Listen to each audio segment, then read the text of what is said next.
کہ اس جیسی شخصیت سے دوستی کرنا اس کے لیے باعث فخر ہوگا۔ وہ خود تو چلا گیا تھا لیکن اپنی شخصیت کا زہر چھوڑ گیا تھا۔ اس کا پروقار سراپا رہ رہ کر اس کی آنکھوں کے سامنے گھوم جاتا تھا۔ اس کی آواز کی گونج اس کے دل کی وادیوں سے ٹکرا ٹکرا کر اس کے جذبات میں آتش پیدا کرتی تھی۔ اور پھر شروع ہو گیا تھا خطوں کا نہ ختم ہونے والا سلسلہ۔ پہلے رسمی باتیں، پھر ایک دوسرے کا تعارف ہوا۔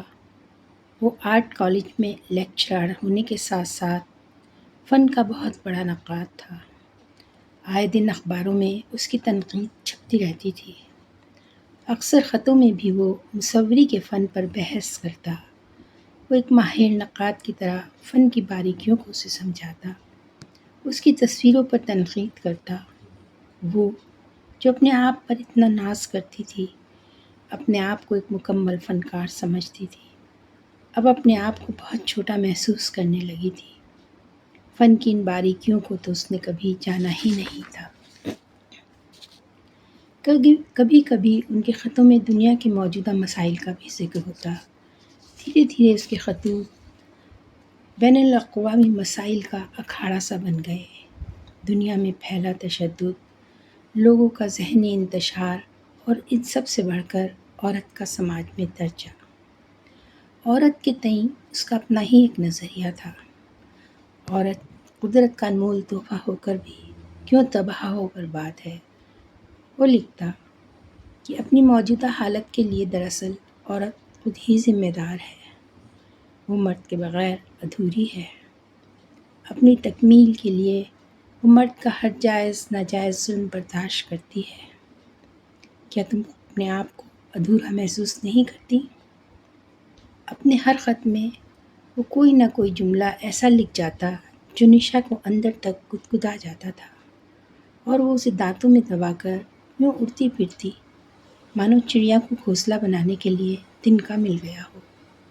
کبھی بھی اس نے براہ راست کھلے لفظوں میں محبت کا اظہار نہیں کیا تھا، لیکن عشق کا یہ گھٹیا اور بچکانہ انداز کیا کبھی اسے زیب دیتا؟ کبھی نہیں۔ اس کی شخصیت کا یہ ٹھہراؤ، یہ پختگی ہی تو اسے دیوانہ کیے دیتی تھی۔ وہ اس کی محبت میں اندھی ہو کر بے تحاشا دوڑنے لگی۔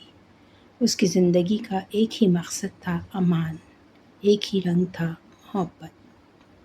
وہ راتوں کو رنگین سپنے دیکھتی اور دن میں ان کے سنہرے تانے بانے میں الجھی رہتی۔ پھر وہ اس دن کا انتظار کرنے لگی جب امان ان خطوں کی تحریروں سے نکل کر جیتے جاگتے روپ میں اس کے پاس ہوگا۔ پھر یہ سیاہی اور کاغذ کی دیوار ان کے بیچ نہیں ہوگی۔ وہ سوچا کرتی تھی جب امان اس کا ہو جائے گا تو وہ ہر ایک خط پر اس سے دوبارہ بحث کرے گی۔ خطوں میں وہ اتنا سب کچھ کہاں کہہ پاتی تھی۔ بہت کچھ انکہا رہ جاتا تھا۔ بہت سی باتیں ایسی ہوتی تھیں جو اسے تلملا جاتی تھیں اور وہ ان کا ایسا ہی تیکھا جواب دینا چاہتی تھی، لیکن دل کے ہاتھوں مجبور تھی۔ جب وہ اس کا اپنا ہو جائے گا پھر تو اس سے خوب ہی لڑے گی، جھگڑے گی، اور پھر کیا؟ پھر تو وہ سارا کا سارا ہی اس کا ہوگا۔ اس کی اچھائیاں، اس کی برائیاں، اس کا پیار، سب کچھ اسی کا تو ہوگا۔ جب گھر والوں کو اس کے ارادوں کا پتہ چلا تو وہ جیسے بھوچال آ گیا تھا۔ یہ لڑکی پاگل ہو گئی ہے۔ جس آدمی کو دیکھا نہیں، بھالا نہیں، اس کے ساتھ زندگی گزارنے کا فیصلہ۔ زندگی کوئی کھیل تھوڑا ہی ہے کہ جس نے 4 بول لکھ کر رجھا لیا اسی کے ساتھ ہو لیے۔ امی نے بڑے پیار سے سمجھایا تھا، بیٹی بڑی بڑی باتیں کرنا اور بات ہوتی ہے، زندگی کو جینا اور بات ہوتی ہے۔ پاپا تو آگ ببولا ہی ہو گئے تھے۔ اس لڑکی کا سر پھر گیا ہے۔ میں نے اس آدمی کی آنکھوں میں شاطرانہ چمک دیکھی ہے جس سے صاف ظاہر ہے وہ آدمی پرلے درجے کا بدمعاش اور مکار ہے۔ جس آدمی کے خاندان کا پتہ نہیں، حسب نسب کا پتہ نہیں، اس آدمی سے ناطہ جوڑنا سراسر بے وقوفی ہے۔ ساری دنیا جیسے اس کے مخالفت میں صف آرا ہو گئی تھی۔ لیکن وہ سب کے سامنے سینہ تان کر کھڑی ہو گئی تھی۔ زندگی میں اس نے جو چاہا حاصل کیا، پھر اپنے پیار کو کیسے چھوڑ دیتی، اور آخر کار جیت اسی کی ہوئی تھی۔ جب امان دلہا بن کر آیا تھا تو ہر طرف چم گوئیاں ہونے لگی تھیں۔ کیا نشا جیسی خوبصورت لڑکی کے لیے کوئی اور نہیں ہو سکتا؟ کسی نے کہا تھا، بھئی یہ دل کا معاملہ ہے، لڑکی کی اپنی پسند کی شادی ہے۔ یہ سن کر لوگوں نے دانتوں تلے انگلی دبا لی تھی۔ ہوئی، یہ کیا پسند ہوئی بھلا؟ کوے کی چوچ میں انگور پسند ہوئی۔ لیکن نشا ان تمام نکتہ چینیوں سے بے نیاز آنے والے کل کے رنگین سپنوں میں ڈوبی ہوئی تھی۔ امان کا تصور اسے گدگدا جاتا تھا۔ اب تک تو وہ اس کے خوابوں، خیالوں اور خطوں کے ذریعے ہی ملاقات کرتی آئی تھی۔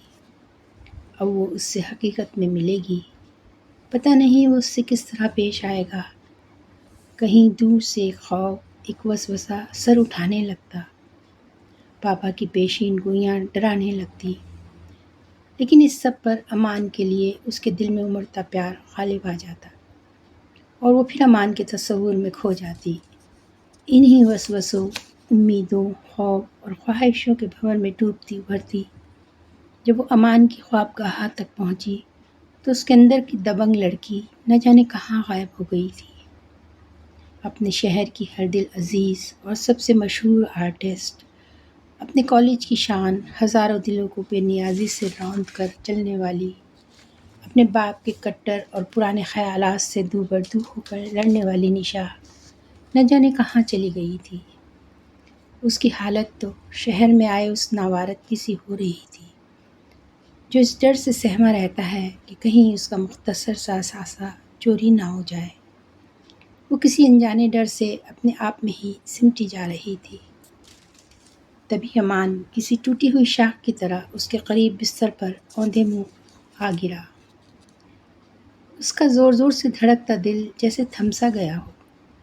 اس نے گردن گھما کر امان کی طرف دیکھا تو بو کا ایک تیز جھونکا اس کے اندر کی کھلتی کلیوں کو جھلسا گیا۔ اس نے دھیرے سے پکارا، امان! گو کہ اس کے روم روم چیخ رہا تھا، امان، امان! یہ تمہارا کون سا روپ ہے؟ اس کا ذکر تو تم نے خطوں میں کہیں نہیں کیا، کہیں تم نے مجھ سے کچھ چھپایا تو نہیں؟ نہیں امان، نہیں، میرے ساتھ ایسا مت کرنا، میں کہیں کی بھی نہیں رہوں گی۔ میں تو اپنے لشکر کے سارے بادباں چلا کر آئی ہوں، میں پاپا کو کیا منہ دکھاؤں گی؟ اسے یقین ہی نہیں آ رہا تھا، یہ وہی امان ہے جسے اس نے دیوتا بنا کر پوجا تھا، اپنی آرزوؤں کی کلیوں کو گونتھ کر جس کے لیے پیار کی مالا بنائی تھی۔ اسے شدید دھکا لگا تھا، یوں لگا جیسے آسمان کی بلندیوں سے زمین پر منہ کے بل آ گری ہو۔ اسے احساس ہوا تھا کہ ہر چمکنے والی چیز سونا نہیں ہوا کرتی۔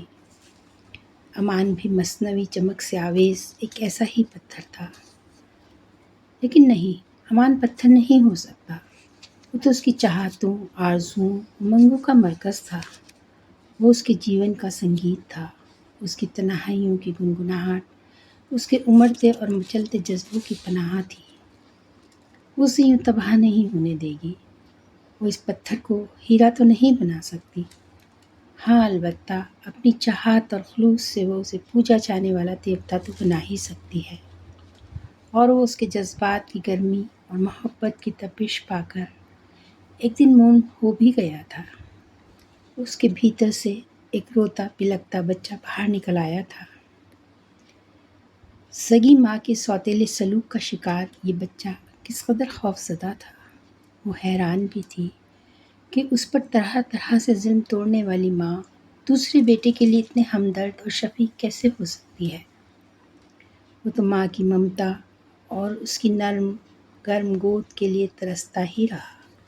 اس کے ذہن میں تو جینوں والی گلی کا وہ نالہ ہی محفوظ تھا جہاں وہ ماں کی مار کے ڈر سے چھپ جایا کرتا تھا۔ اس کے خوف اور دہشت سے لرزتے کانپتے جسم کی باہوں کی گرمی دینے والا کوئی نہیں تھا۔ وہ خوف ایک سایہ بن کر تمام زندگی اس کا پیچھا کرتا رہا۔ اس سے بچنے کے لیے وہ بھاگتا رہا، ادھر ادھر بھٹکتا رہا، آخر کار اسے پناہ ملی شراب کے اس گلاس میں۔ اس معصوم بچے پر نشا کو بے پناہ پیار آیا تھا۔ دل ہزار ہزار آنسو رویا تھا اس کی بے بسی پر۔ نشا نے اسے اپنی باہوں کے گھیرے میں قید کر لیا تھا۔ وہ اسے اس خوف سے ابھار لینا چاہتی تھی۔ امان کے جنم دن پر نشا نے ڈرائنگ روم کے اس مخصوص کونے میں جو امان نے اس کی پینٹنگز کے لیے خاص طور سے بنوایا تھا ایک تصویر بنائی تھی، ماں اور بچے کی تصویر۔ ہاں امان، میں تمہارے لیے ماں بنوں گی۔ امان نے تشکر آمیز نظر سے اسے دیکھا تھا۔ نشا، تم نے مجھے نئی زندگی دی ہے، میں تمہارے بغیر جی نہیں سکتا۔ اور مارے خوشی کے نشا جھوم اٹھی تھی، مانو کسی نے ہزاروں منیاں اس کی گود میں لا کر ڈال دی ہوں۔ وہ پھر وہی اس کا تصور والا امان بن جائے گا جسے اس نے اپنے دل کے گوشوں میں بسایا تھا۔ لیکن جب وہ اس کے قریب ہوتا تو لگتا دنیا جہاں میں نشا کے سوا اس کا کوئی نہیں۔ ذرا دور ہوتا تو کسی شرارتی بچے کی طرح اٹکھے لیا کرتا۔ وہ گھونٹ گھونٹ اس کی محبت کو پیتا، لطف اندوز ہوتا اور کسی بھنورے کی طرح اڑ جاتا۔ بہانے بنا کر راتوں کو غائب ہو جاتا اور پی کر دوست کے وہاں پڑا رہتا۔ نشا سب کچھ جان کر بھی انجان بنی رہی، پھر ایک جٹ ہو جاتی اس کی شخصیت کو سمیٹنے میں۔ کسی ماہر شہر سوار کی طرح وہ گرتی اٹھتی اور پھر آگے بڑھ جاتی اپنی منزل کی طرف۔ نشا کو لگتا تھا کہ قسمت نے بد نصیب امان کو جہاں لا پٹکا تھا، حالات کی بھٹی نے اسے سانچے میں پکا کر پختہ کر دیا تھا۔ اب اسے کسی نئے سانچے میں ڈھالنا مشکل ہی نہیں ناممکن تھا۔ جب جب بھی نشا مایوس اور نا امید ہوتی، اس کی بنائی ہوئی تصویر اس کی آنکھوں کے سامنے آ جاتی، مانو کہہ رہی ہو، نشا تم کو تو ماں بننا ہے، محبوبہ نہیں۔ ایک ماں جو اپنے بچے کے ہر عیب کو اپنے دامن میں چھپا لیتی ہے۔ لیکن دھیرے دھیرے اسے حوصلہ دینے والی یہ تصویر اس پر بوجھ بنتی گئی، اس کی پریشانیاں بڑھانے لگی۔ جب ہر آنے جانے والا شخص اس پینٹنگ کی تعریف کرتا تو مان کھینچ سا جاتا تھا۔ اس دن جنم دن کی پارٹی میں سبھی نے اسے گھیر لیا تھا۔ آپ کے اندر تو بہت بڑا کلاکار چھپا ہوا ہے، اسے ابھرنے کا موقع دیجیے، اپنی تصویروں کی نمائش کرائیں۔ اور وہ جھیپی جھیپی سی امان کی طرف دیکھتی تھی، اس آس میں کہ شاید وہ بھی دو لفظ کہے گا اس کی تعریف میں۔ لیکن اس کے برعکس وہ تو نظریں چراتا تھا، لوگوں کو دوسری طرف متوجہ کرنے کی کوشش کر رہا تھا، اور وہ کرچی کرچی ہو کر بکھر گئی تھی۔ امان، تمہیں میری خوشی سے خوشی نہیں ہوتی، میں جو تمہارے تمام تر عیبوں کو اپنے آنچل میں چھپائے رہتی ہوں۔ اسے دھیرے دھیرے لگا تھا کہ امان کا اس کی کلا سے کوئی دلچسپی نہیں، لیکن وہ اسے کلاکار مانتا ہی کب تھا۔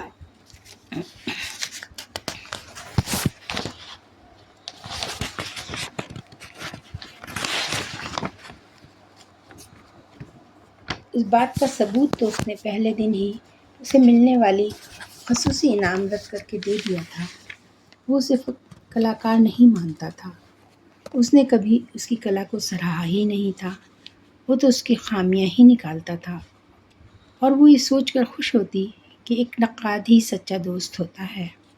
شاید وہ اس کی کلا کو مکمل بنانا چاہتا ہے، اسے فن کی بلندیوں پر پہنچانا چاہتا ہے، لیکن ایسا کچھ نہیں تھا۔ اسے سب سے زیادہ دھکا تب لگا تھا جب امان نے اس کی تصویر یہ کہہ کر پینٹ کرا دی تھی کہ اب وہ بدرنگ ہو گئی ہے۔ نفرت کا لاوا سا ابلنے لگا تھا اس کے بھیتر۔ امان، تم مجھ سے جلتے ہو، میں تو تمہیں دل کی گہرائیوں سے چاہتی ہوں۔ پیار تو پیار کو جنم دیتا ہے، حسد اور جلن کو نہیں۔ لیکن اس نے اسے لاوے پر قابو پا لیا تھا، خود کو یہ کہہ کر سمجھا لیا تھا کہ جو سچائی تیرے فن میں ہے، لوگوں کے جذبوں میں وہ سچائی نہیں ہوتی۔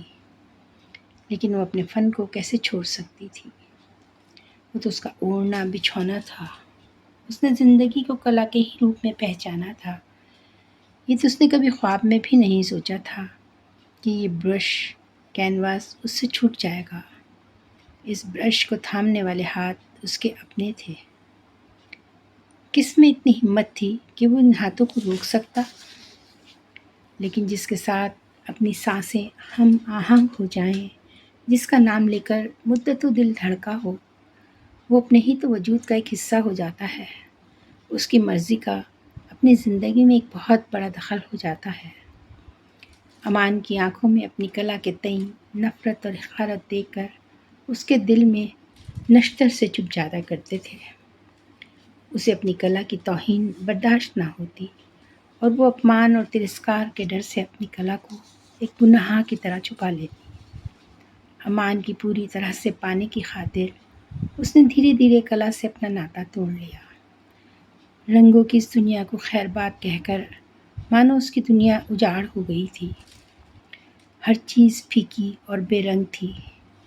اب اسے احساس ہوا تھا کہ اس کا پہلا پیار تو اس کی یہ کلا ہی تھی۔ اس سے بچھڑ کر جینا اس کے لیے ناممکن تھا۔ کلا اس کا شوق نہیں، مجبوری تھی۔ ہر دم رنگوں کی دنیا اسے بلاتی۔ ہر سمت طرح طرح کے رنگ رقص کرتے نظر دکھائی پڑتے۔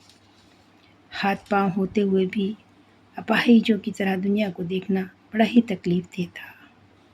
اس لیے اس نے اپنے دل و دماغ کے تمام تر کھڑکی دروازے بند کر لیے تھے، تمام دنیا سے اپنا ناطا توڑ لیا تھا۔ لیکن امان کی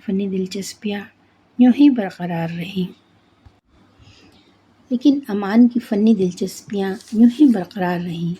وہ آرٹ گیلریز جاتا، آرٹ کانفرنسز اٹینڈ کرتا، تنقیدی آرٹیکل لکھتا، اور کبھی کبھی نشا اپنے اندر کے کلاکار کے ہاتھوں مجبور ہو کر کچھ دخل اندازی کرتی تو وہ اسے کہہ کر چپ کرا دیتا کہ تم کچھ نہیں جانتی، عقل کے گھوڑے نہ دوڑاؤ۔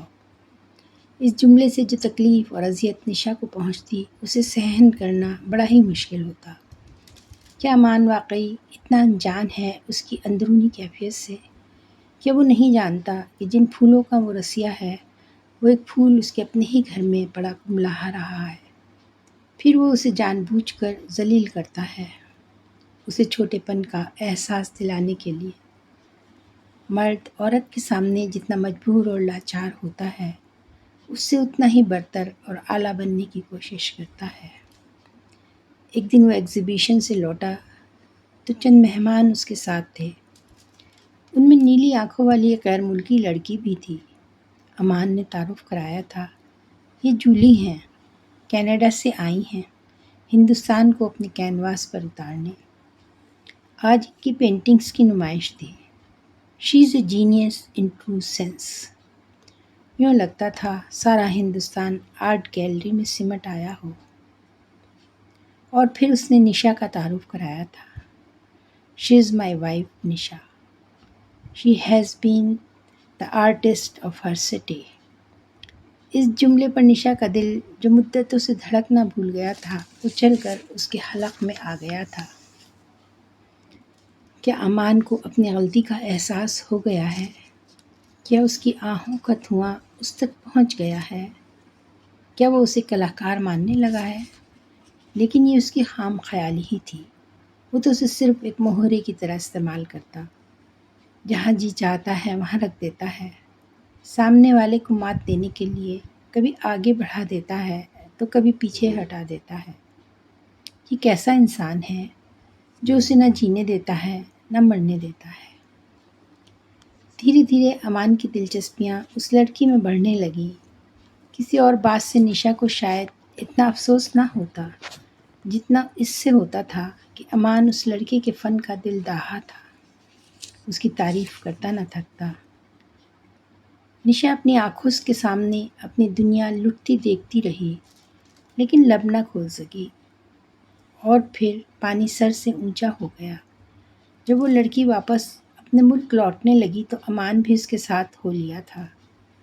اس نے نشا سے یہی بتایا تھا کہ جولی اسے اپنے ملک گھمانا چاہتی ہے۔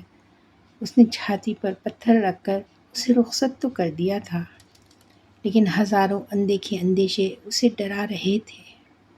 پھر وہی ہوا جس کا نشا کو ڈر تھا۔ دن مہینے سالوں میں بدلنے لگے۔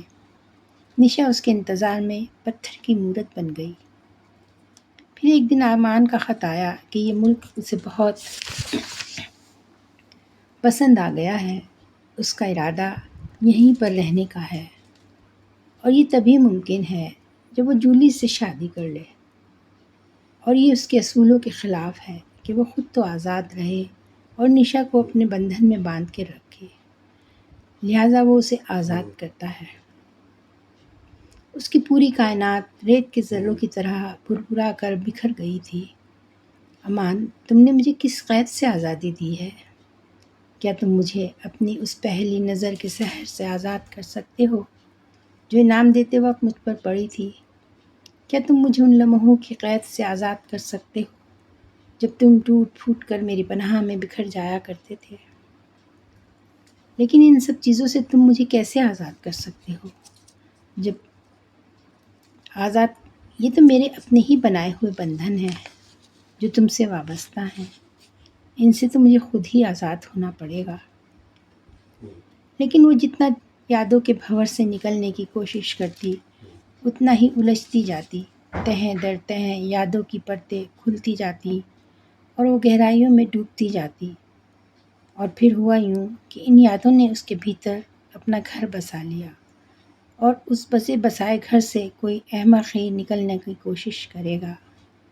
وہ تنہا دنیا کا کاروبار چلتا دیکھتی رہی، سب کچھ ویسا ہی تھا، وہی روپہلی صبحیں، سرمئی شامیں اور لمبی تاریک راتیں۔